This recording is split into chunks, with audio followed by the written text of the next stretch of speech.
it sounds childlike, and that's in a way what Trump likes to do is throw out and extend. By doing so, he's extending the conversation into areas that other people simply won't raise. They don't have no one at that level of politics has the authority to raise such often simplistic and challenging ideas that get the world talking. With me is the Times' assistant editor, David Charter. David, multiple countries in the Middle East have rejected this idea, some of them reacting angrily to this suggestion the US could take over and then reinvent Gaza somehow. But because of the type of person Donald Trump is, if his idea is publicly rubbished on the international stage, could that make him even more determined to press ahead with it? Well, I think that the thing to say is that Donald Trump does not hear criticism like other conventional politicians. In fact, rather than engaging with the initial outcry from some of the extraordinary things he says or does, he often takes it as confirmation that he was right in the first place. And that's what makes him uniquely difficult for opponents and allies alike to deal with. What's his true intention when he, for example, says that America will leave NATO unless the other countries put in lots more money? Does he really want to strengthen NATO, or does he really want to leave NATO? He keeps people guessing about his true intentions. And he kept saying yesterday during his discussion about resettling everyone in Gaza that people should not take the public words, the public opposition of Egypt and Jordan, who are the two countries that he named as potential candidates for new areas to build beautiful new homes for all the Gazans, that you shouldn't take their opposition at face value, and kept suggesting that people were saying different things to him behind the scenes. Now, whether they are or not, or whether he's hearing them like that and interpreting them in his own way, simply remains to be seen, I think. If we take at face value what people tell us publicly, and we look at all of the pitfalls to this plan that would make it a non-starter, is it down to those in the White House, Trump's advisors and those around him, to somehow talk him out of it? How would they go about trying to do that? Well, you may have seen the photos of his chief of staff, Susie Wiles, with their eyes bulging when Trump first talked about Palestinians being resettled in the Oval Office, but ahead of the press conference.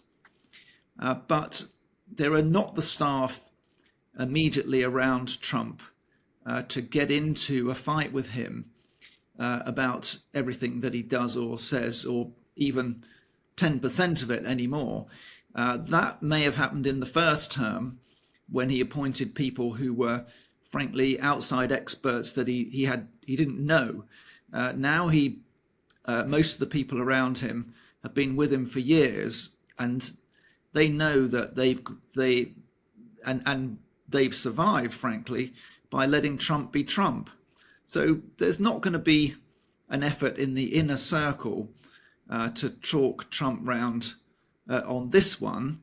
But it is interesting that in the wider Republican Party, including pretty strong Trump supporters, there are deep reservations. This one has prompted an immediate chorus of support from other world leaders for a two-state solution. The UK, Australia, Saudi Arabia, Russia, China even. Does all of this isolate Mr. Trump in the world, and in uniting this opposition to the plan that he seems very keen on, has his idea to take Gaza backfired already, perhaps? Well, once again, Trump does not think like this. He doesn't think like a conventional politician.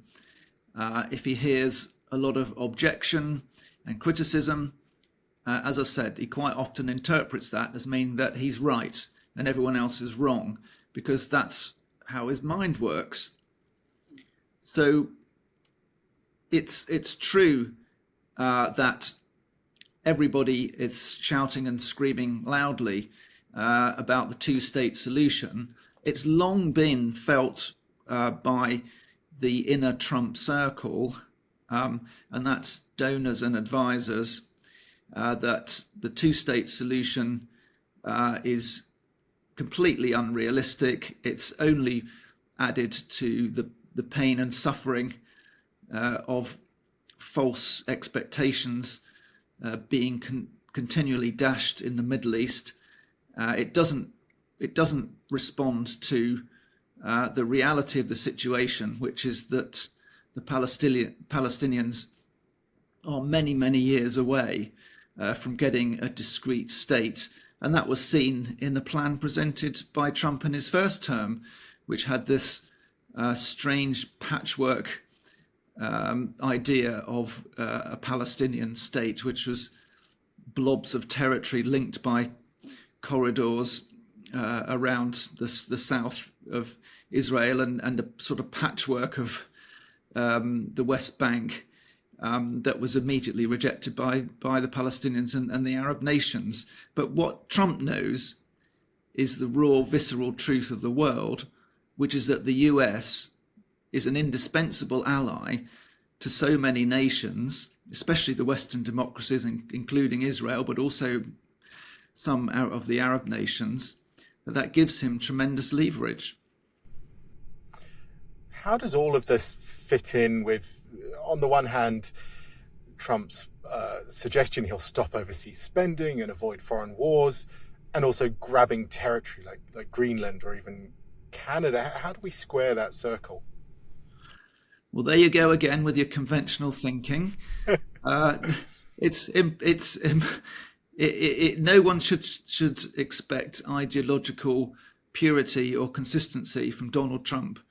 He's a populist and an opportunist who will throw out potential solutions and ideas that he thinks make perfect sense to him, but there's no way you could design some kind of overarching theory or philosophy that links them all. And that's the best answer I've got for you on that one.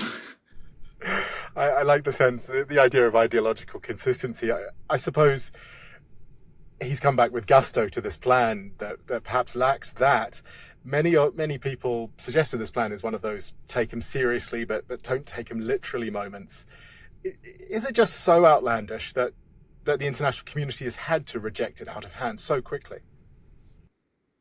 No, what Trump likes to do is throw out these almost childlike suggestions because they occur to him as being commonsensical.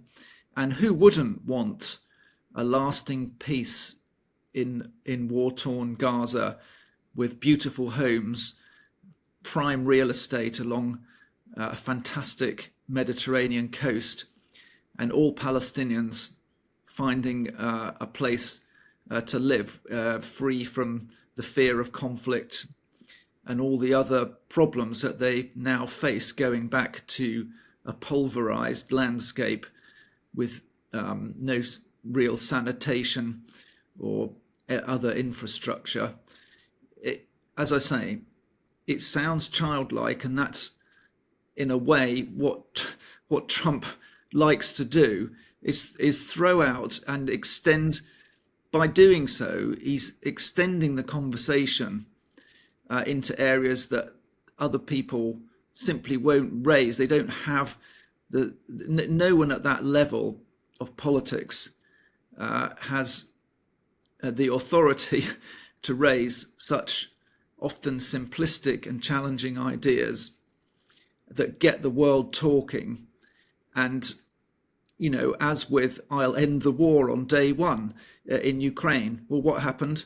Of course, the war didn't end on day one, but there are frantic diplomatic efforts going on to try and get the best possible solution, given that Trump is fixated on trying to achieve that peace.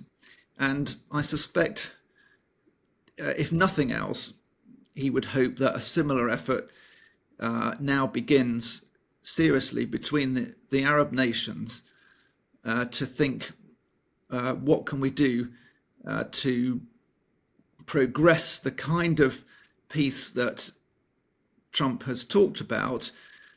Clearly, his own solution is unworkable, but what can we do to think outside the box to get somewhere close to it? I'm sure this is a subject we will come to again and again. David Charter in Washington, thank you very much.